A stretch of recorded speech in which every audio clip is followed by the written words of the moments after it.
Hello बच्चों, let's see this question. This question is over assertion. Integer type question. आपको assertion दे रखा है. A transfer wave produced in a very long string fixed at one end, only progressive wave is observed near the free end.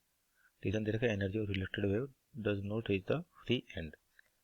तो यहाँ पे देखिए आपके पास क्या की कॉन्सेप्ट है. तो यानी कि वेव प्रोपोगेशन की भी डिपेंडेंट क्वेश्चन है आपके पास. तो की कॉन्सेप्ट की बात करते हैं पहले. तो जनरली क्या होगा, वेव प्रोपोगेशन आपके पास.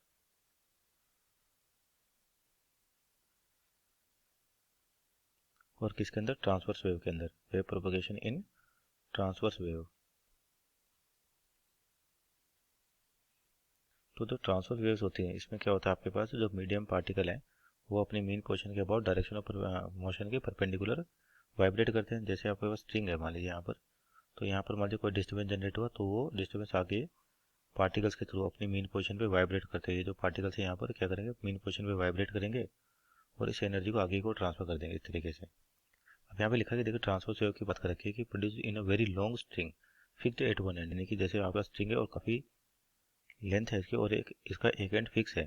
तो बोला कि जो ओनली प्रोग्रेसिव वेव और observe at the near free and. यानी कि जो फ्री एंड है यहाँ पर, प्रोग्रेसिव वेव का मतलब क्या होता है कि वेव आगे की ओर ट्रांसफर जाती, आगे की ओर ट्रेवल करती हुई दिखेगी. तो जैसे यहाँ पे देखिए, अगर मान लीजिए यहाँ पे डिस्टर्बेंस जनरेट होता है और वेव काफ़ी लॉन्ग है आपके पास, तो क्या होता है, जैसे यहाँ पर जाएगी धीरे धीरे मैग्नीट्यूड कम होगा और टकराई यहाँ पर. टकराने के बाद क्या होता है, कुछ पार्ट इसका रिफ्लेक्ट हो जाएगा.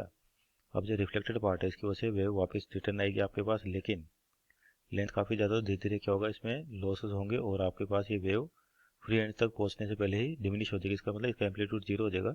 तो फ्री एंड पे केवल अपने को प्रोग्रेसिव वेव यानी कि आगे की ओर जाती हुई वेव दिखेगी ओनली. तो यानी कि आपका असर्शन सही है यहाँ पर.